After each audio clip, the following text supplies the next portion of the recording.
12.1 talks about exponents, and so we're going to be talking about exponents and all the rules that apply with exponents. So the first problem is here to say to evaluate.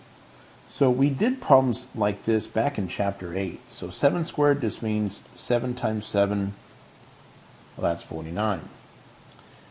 Negative 3 in parentheses squared means negative 3 in parentheses times another negative 3, well, that's a positive 9. Let's see. Negative 3 squared without parentheses means negative, and then 3 times 3, that would give me negative 9.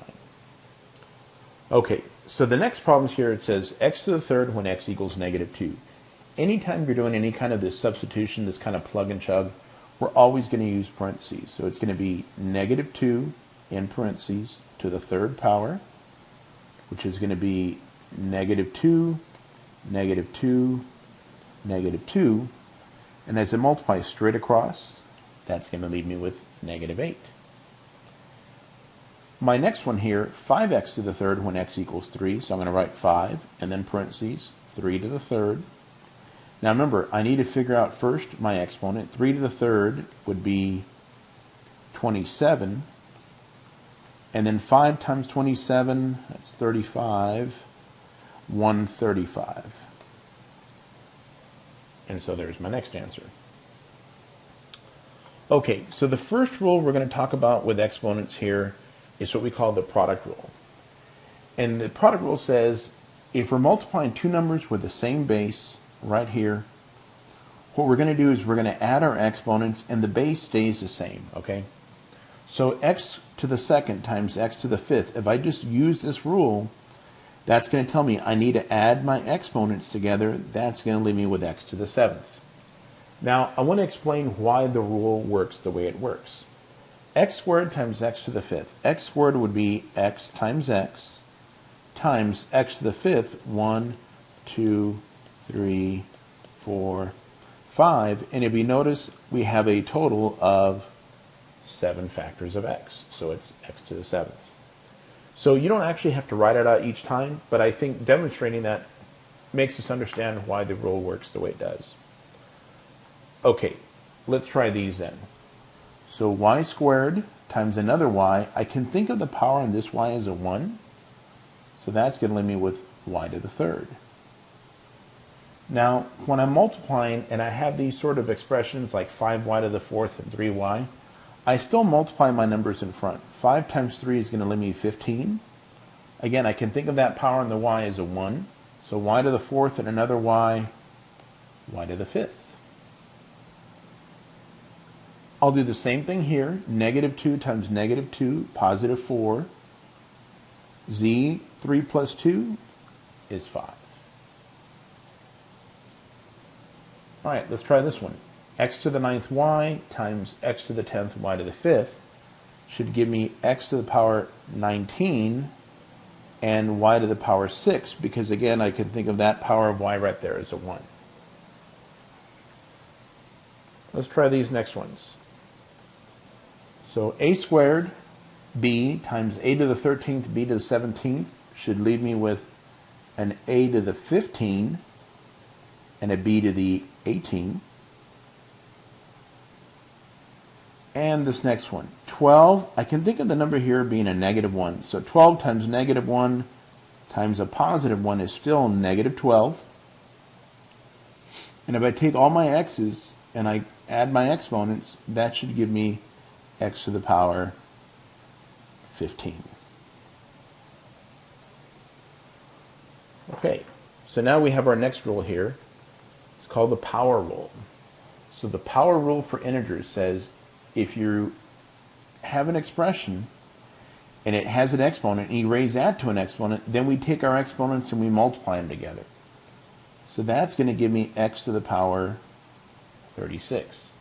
Again, the reason why that works, if I have x to the ninth 4 times, I'm going to go x to the 9, x to the 9, x to the 9, x to the 9. Well, if I'm adding up 9 4 times, it's the same thing as saying, what's 9 times 4? 36. So this next one here would be y to the power 35. Okay, the next problem here, I can think of the power of my p's and q's here as both being 1. So again, I'm multiplying my exponent, so that's just going to be p to the 8th and q to the 8th. For the next one here, remember, I need to take 2 and raise it to the third power. That means I'm going to take 2 times 2 times 2, that's 8. But remember, my exponents are getting multiplied, so 5 times 3 would be 15. Again, since we're multiplying our exponents here, that's x to the 10th, y to the 15th. My next one here, remember, it's negative 7 in parentheses being squared. So negative 7 times another negative 7 is a positive 49. A to the 4th, b to the 10th, and c squared. Again, remember, I can think of the power there of the c as a 1, and all I'm doing is I'm multiplying each of those exponents. Oops. My next one here would be r to the power 9 over s to the power 9. Let me scroll down a little bit further. Okay, so again, this next one here would be x squared, y squared. 7 when I square it is 49. Let's take a look here. Negative 2 squared, positive 4. X squared, z squared, y to the power 10.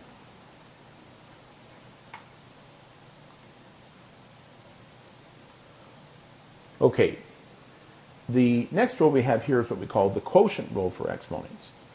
The quotient rule just says if we're dividing two exponents, then what we do is we subtract them. We keep the same base. So I can think of the power on the x here being a 1. So if I subtract 3 minus 1 is going to give me 2. Now again, the reason why that rule works the way it works, x to the third means there's 3 of them. X to the first means there's 1. These x's will cancel out, and if you notice, we're still left with 2 factors of x.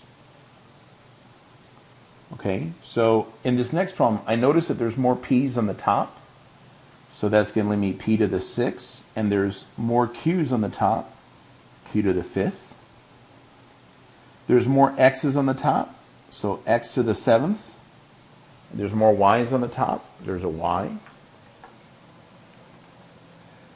This next one, it's the same idea. There's more negative 4's on the top. How many more are there? There's 3 more. Now, since I do have a number like this, remember, all I'm going to do now, negative 4, negative 4, negative 4. When we multiply all that out, that's going to leave me with a negative 64. Oops. And this next one here, I'm going to reduce my fraction. So I know 7 goes into 7 once, 7 goes into 14 twice. My x's are going to cancel out. We have more y's on the top than we do on the bottom. We have 3 of them. So typically the way we write our answer is y to the third just over 2.